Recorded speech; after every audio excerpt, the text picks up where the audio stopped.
Last week I mentioned the English town of Northampton where I grew up before coming to Australia. And around the ages of 9 and 10, I was a choir boy then in the Church of England, St Mary's Church of England in the Northampton suburb of Far Cotton. And the building there was built in 1885 along standard lines of church architecture as applied to the Anglican Church. And what that means is that the front of the building where the altar was and where the choir sat facing each other, that was referred to as the chancel. And then there was a sort of screen. It wasn't blocked off, but ornately carved timber and so forth. And the technical term for that, I believe, is a rood screen, and that's spelled R-O-O-D, a rood screen. And then on the other side of that is what is technically called the nave. And that's where the congregation sat. And at the front of the nave was the pulpit where the church minister preached from. Now, we were in the choir immediately behind the minister, and we were fully visible to the congregation as the minister preached, which had a problem because the younger choir members, and we would be, somewhere around 10 years old, we didn't really understand what the preacher was preaching about. And that meant that some of us could get rather bored and become restless, and we would distract the congregation from the preacher's speaking. And so we were asked to bring something to occupy ourselves during the sermon. And in my case, I brought along books. I loved books, always have. And so I would read a book until we had to sing again. And so as I look back and I think of all the sermons that I must have sat through over the time that I was a choir boy, and that was morning and evening, I can't remember one single episode, one single topic, one single message from all of that preaching, because my mind was absorbed in the books that I brought along to read. And I wonder to what extent that might be reflected in us today, even as adults. How much do we retain of what we hear year after year after year? There are in the Bible a number of words that are used in regard to preaching. The basic idea is to declare or to proclaim. And so the preacher proclaims the word of God, he explains the word of God, he gives practical applications of the word to our lives. But there's another side to the coin. The fact that there is a proclaimer should be balanced by the fact that there are hearers, as there are today. I'm talking, you're listening to what is being said, you're reading to what is read from in the Bible. Now, some people might take the view, well, preaching is basically to the unconverted. You take the gospel out into the world and preach. And that's true to some degree. Particularly in the book of Acts, you see the apostles going out and preaching from place to place, extending around the Mediterranean to those who hadn't yet become Christians. But if you come over to Romans chapter 1 and verse 15, you'll find that there can also be preaching to Christians. Here in Romans 1, beginning in verse 8, Paul talks about his desire to come and spend some time with the Christians, the church, in Rome, and to share with them, to be encouraged and to encourage. And he says in Romans 1 and verse 15, so I am eager to preach the gospel to you also who are in Rome. And he's writing to Christians. So he looks forward to the idea of preaching to them. Or you can come back to Acts chapter 20, and this is talking about Paul making his way back to Jerusalem after his second missionary journey. And he and his fellow workers come to Troas, and I'll read in verses 7 and 9. On the first day of the week, when we were gathered together to break bread, Paul talked with them. And then in verse 9, a young man named Eutychus, sitting on the window, or at the window, sank into a deep sleep as Paul talked still longer. The indication here is that Paul is talking to Christians. I don't know how many unbelievers might have sat there right through the night listening to him. In the English Standard Version here, it says Paul talked.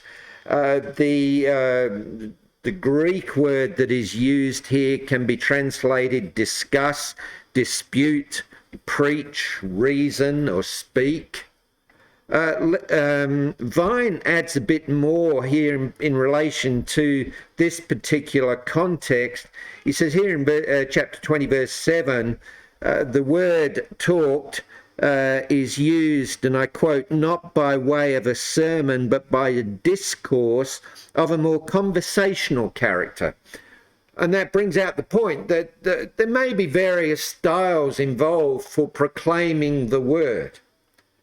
But whatever may be the case, Paul was communicating to, in this case, Christians, and the same word is used in other places where he's talking to those who have not yet become Christians. So, for instance, in the synagogue in Thessalonica, in Acts 17 and verse 2, he talks the same word to Jews. He does the same thing in regard to people in Athens, in Corinth, in Ephesus, and indeed in regard to the Roman governor Felix over in Acts 24. So, in various ways, preaching, teaching, discourses, whatever, preachers address Christians in regard to the word just as they address unbelievers in regard to the word. And this raises the question then of, as we listen to preaching, and I do, I don't just talk to other people, I listen to sermons from time to time from others, how should we respond? And I want to talk today about three aspects in regard to this. Number one is the need to listen. Proverbs 18 and verse 15, Solomon said, the ear of the wise seeks knowledge. So the wise want to hear, they want to gain understanding. James, in James chapter 1 and verse 19, said, let every person be quick to hear, slow to speak, slow to anger. So give some emphasis to listening. Devote some time to it that you may learn. Now, the problem is, and we all recognize this, there are times when we simply do not listen. It may be that we're in a mood, we're upset about something earlier, about the traffic or about something at home or whatever, and we get here and we're just not in a receptive mood and we just do not listen. We're just annoyed, we're chewing over what's on our mind. It may be that we just let our thoughts drift. And again, I have a problem with this from time to time. The speaker is talking about one thing and off our thoughts go in some other direction. It may be that we don't like the speaker, that we look for faults in the speaker. It may be, and I've seen this happen, sometimes we think we might do a better job than the one who's up front. So we look for faults in their style, in their dress, their accent, whatever. And this can be a bit of a problem, critiquing rather than really listening, finding fault. This was something that Paul faced in Corinth. There were those who challenged Paul's efficacy as a speaker. It may be that we're distracted by external noises and movement. I have to say, over the years, it's become habitual for there to be a lot more movement in church gatherings than there ever used to be. It happens amongst us, it happens amongst others as well. I've watched some TV evangelists speaking in these big crowds, these big auditoriums, and there's an almost constant stream of people moving around. And that, of course, can be distracting to others. Maybe that the preacher is saying something we don't agree with. It contradicts our own thinking, and so we think, well, I'm not going to listen to that anymore, and we switch off from it. So there can be all sorts of factors that divert us away from what is being said, and therefore we need to exercise self-control, and we need to focus on the message. Yeah, we're located here almost literally across the road from Bankstown Airport. And I have a big interest in aircraft, have for a long, long time.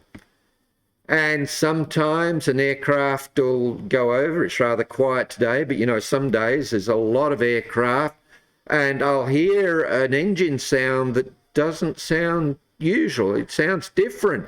And my tendency is to think, well, what's that? Is that an executive jet? Is that a radial engine? What sort of helicopter is that? And I can just drift off with that. And what I have to do is rope myself back in. I think that's not relevant. We're here worshipping, we're here learning, and we've got to discipline ourselves, and that takes effort. We've got to consciously sometimes bring ourselves back to the lesson. And some Christians have found it helpful to make notes. The act of making notes means that you are listening and you're getting the idea and you're jotting down those ideas and those Bible references. You're paying attention. Come back to Luke, the 19th chapter, verses 47 and 48. Here in Luke 19, 47 and 48, we're referring to Jesus speaking. Verse 47, he was teaching daily in the temple. The chief priests and the scribes and the principal men of the people were seeking to destroy him, but they did not find anything they could do, for all the people were hanging on his words. The King James Version there says they were very attentive to what Jesus was saying. And the Greek word that is used there means to hang upon a speaker, fondly listen to, be earnestly attentive, be very attentive. So these people were really fixed on Jesus' message. And that would be a good example for us to follow. And what I found has helped from time to time over the years, sometimes as we've started to worship, I've reminded myself that's what we're here to do, because you know we stand around, we're chatting away, and we could be chatting away for all sorts of things. And then somebody gets up and says, right, we're going to have a prayer or a song or whatever, and your mind is still on what you've been talking about. And it is good, I think, to just sit down and say, okay, what am I here for? I'm here to worship God, and just settle yourself down, be in a receptive mind to what you're about to do. And then again, throughout the sermon, as throughout the worship, we may well at times have to rope our thoughts back in, just when we're starting to drift off in one way or another with our thoughts, to say, hey, let's get back on the topic and focus on that. You might say to all this, yeah, but I find the sermons a bit difficult to follow at times. I don't always understand the words. I don't always understand the phrases. I don't always understand the passages. Okay, that's another reason to bring a notepad, exercise book or something like that. I mean, you can get them that even fit in a pocket or a purse. And all right, write down the word or the Bible passage or something that reminds you what your question was about, and then come up to me or who's ever speaking afterwards, or phone or whatever, and say, look, I didn't follow that. Could you tell me what it's about? And that too can help us to be focused on things and to understand things better. So the first thing that is important here is the need to listen. There's also then the need to learn. And I'm going to use the Macquarie Dictionary definition of learning. Number one, to acquire knowledge of or skill in by study, instruction, or experience. Number two, to memorize. So there's the idea here that you are focused on something and then you think about it, and that becomes knowledge that is embedded in your thoughts. Many years ago, Brian might remember this writer. He used to write positive thinking books, Zig Ziglar, and he wrote a book called See You at the Top. And I got this quote from that book. One of America's leading universities found that people exposed to new material one time will remember only about 2% of it 2 weeks later. If they're exposed to the same material on 6 consecutive days, like one day after another, they will remember 62% of it 2 weeks later. And I think there's some relevance there to us as we participate by listening to sermons and participate in Bible classes. It's very easy to sit through a Bible class, to sit through a sermon, and then that's finished and we go home and we don't give it any more thought. We don't discuss it with anybody. Here in the meeting place, as soon as the worship's over, we talk about a whole lot of other things. And thus it is that not 2 weeks later, but even just 1 week later, we've forgotten what the previous week's sermon or class was all about.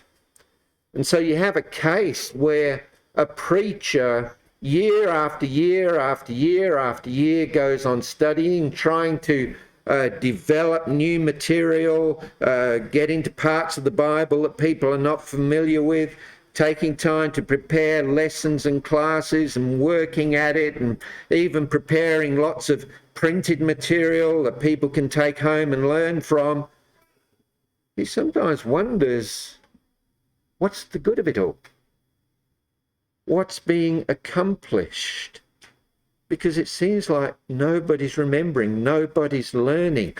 There's a passage over in Hebrews where the writer is experiencing exactly this.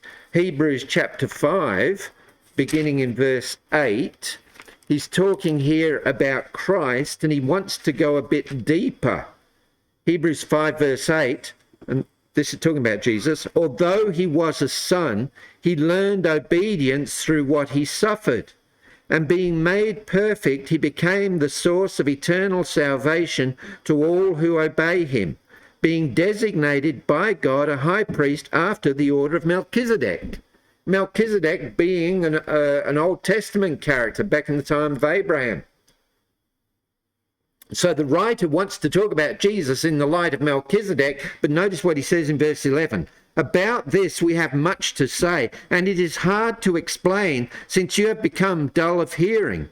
For though by this time you ought to be teachers, you need someone to teach you again the basic principles of the oracles of God. You need milk, not solid food. For everyone who lives on milk is unskilled in the word of righteousness since he is a child. He says, I want to talk about some deeper aspects of Christ, but I can't do it because you haven't grown. By now, you should know enough to be teachers, but instead you're still in kindergarten. All that teaching you've had, he says, doesn't seem to have amounted to anything. As the saying goes, in one ear, out the other. And so it can be that we have people who have been Christians for years and years, who have been Christians for decades, who have sat through countless sermons, countless Bible studies, but still hardly know the basics of the Bible, how it fits together, who the characters are, where they fit in. We don't know the basic facts. We can't even teach somebody, tell somebody how to become a Christian. We don't know where to find passages about faith, repentance, and baptism, even though we've sat through possibly hundreds and hundreds and hundreds of classes and sermons. And one aspect of this that came to my mind was our tendency at times to practice what is called a vicarious Christianity. The word vicarious means to take the place of another, acting or serving as a substitute, substituting one for another. Now, an illustration of this is, apparently, what I've heard over the years, people like to read biographies, accounts of people's lives. You think, okay, why?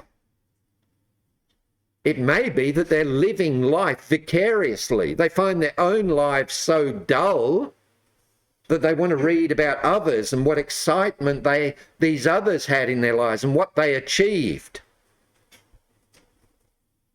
And so that makes them feel good. Or maybe watching movies, feel-good movies about how people achieve. And that's living life vicariously.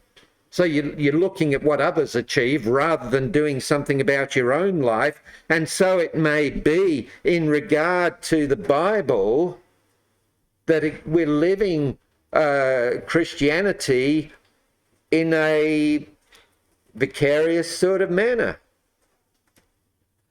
We hear about those who've lived the Christian life in a dedicated way. We've heard about others even in the congregation who are out there teaching people and doing the work of the church. And we're happy to let them do it. And we come here and we feel good because people are doing something, but we're not doing anything. So we've got a sort of vicarious sense of satisfaction. We're not involving ourselves. And so it is with the preaching and teaching that we're just sitting back, listening to some of the great characters of the past and think, wow, they did a really good job in regard to that. Come over with me to Acts chapter 17, verses 10 and 11.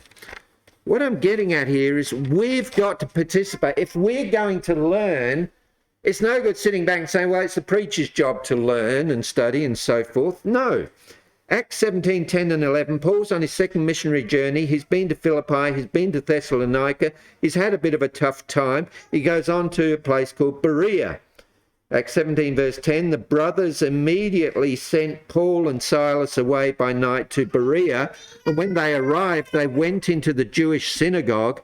Now, these Jews were more noble than those in Thessalonica. They received the word with all eagerness, examining the scriptures daily to see if these things were so. So they go to the synagogue, and here are Jewish people. They're not even Christians. And Paul is given the opportunity to speak to them. They've got the scriptures there. They've got the scrolls of the Old Testament. And Paul refers to the Old Testament. And these hearers, rather than just passively sitting there, get in there, check it out. Right, what Paul's saying is true. See, they're actively involved. They're making a response to what is being said. And so it's getting into their heads. They're listening and they're learning. And this has another importance for us as well as learning. It's also part of what we could call a defense strategy. For instance, over in the book of Galatians, chapter 1, verses 6 and onwards, Paul warns the Galatians about letting people come along and teach error. In fact, he says in Galatians chapter 1 and verse 8 that if anyone comes to you even an angel from, let me start that again. But even if we or an angel from heaven should preach to you a gospel contrary to the one we preach to you, let him be accursed. You shouldn't support him. You shouldn't take on board his teachings. Unfortunately, if you go back to 2 Corinthians chapter 11 and look here at verses 3 and 4, you'll find that some congregations did accept anybody who came along. Paul, addressing himself to the church in Corinth, 2 Corinthians 11 and verse 3, says, I am afraid that as the serpent deceived Eve by his cunning, your thoughts will be led astray from a sincere and pure devotion to Christ.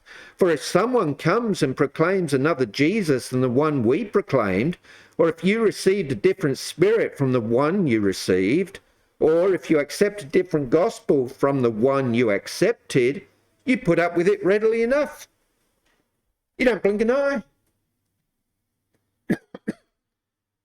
See, anybody could come along and tell them anything, they accepted it. And that's the problem we face.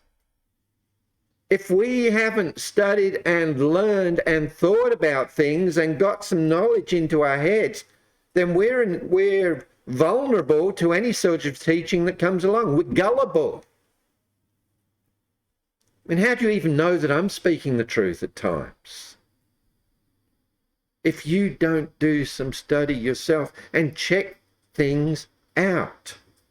And even as I say that, I can imagine some of you saying, oh, I'm just too busy, I've got this, I've got that, I've got something else. It's your salvation.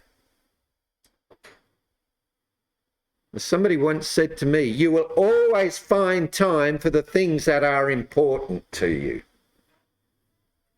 If you're not finding time, then it means that those things are not so important to you. We really need not just to listen passively, but to actively involve ourselves so that we learn. But there's a third point that I want to mention too. We need to live what we learn. For instance, James chapter 1 and verse 22, a passage we should all be familiar with. I've said this many, many times over the years, that the Bible is not meant just to be learned, it's meant to be lived. James 1 and verse 22, but be doers of the word and not hearers only, deceiving yourselves. And that's where that passage in Ezekiel 33 comes in. Ezekiel 33 and verse 30. Ezekiel was a prophet to the Jews who had been taken away to Babylon during the exile. Remember the 3 Babylonian attacks upon Jerusalem beginning in 606. There were Jews taken away each time and they were off in Babylon. And among those who were taken away was Ezekiel, and God spoke through Ezekiel to those captives. And you know what? There were Jewish people there in captivity who liked to listen to what Ezekiel had to say. Ezekiel chapter 33 verse 30, this is God speaking to Ezekiel. As for you, son of man, your people who talk together about you by the walls and at the doors of the houses, say to one another, each to his brother, come and hear what the word is that comes from the Lord. And they come to you as people come, and they sit before you as my people, and they hear what you say, but they will not do it. For with lustful talk in their mouths they act. Their heart is set on their gain. And behold, you are to them like one who sings lustful songs with a beautiful voice and plays well on an instrument, for they hear what you say, but they will not do it. They wanted to come and hear Ezekiel, just in the way that they might have wanted to go to a concert. He must have been an eloquent speaker. They liked to listen to him. You just think of somebody you would like to go to a concert to hear today. It's like gospel songs today. Gospel songs are very popular amongst people in society. Yet I wonder how many of them really understand the message of a gospel song. It's just popular music to them. It's got a good sound. And so it may be that, somebody comes along and there's a capable preacher over the years. I've heard various ones who can do a really good job, and they can preach in a certain style, and they can tell parables, as it were. David Roper was one like that. There was another preacher whose name has just this moment gone out of my head, but an African-American preacher, Marshall Keeble. Boy, I could listen to him for a long time. But if that's all we're treating sermons and classes as, we're gaining nothing from it. It's just entertainment. It's just a way of passing time. And the question is not whether you had a good time listening to a Bible preacher or teacher. The question is, what are you going to do about what you heard? And Jesus raises that point at the end of the Sermon on the Mount in Matthew the 7th chapter, verse 24. This is Jesus speaking here. Everyone then who hears these words of mine and does them will be like a wise man who built his house upon the rock. And the rain fell, and the floods came, and the winds blew and beat on that house. But it did not fall, because it had been founded on the rock. And everyone who hears these words of mine and does not do them will be like a foolish man who builds his house on the sand, and the rain fell, and the floods came, and the winds blew and beat against that house, and it fell, and great was the fall of it. Australia's been facing that over the last year with all the flooding that we've had. A man who hears a message from God's word, or a woman for that matter, hears the message and builds upon that, who learns from it and applies it. They're like somebody who builds a house that will last because it's on a strong foundation.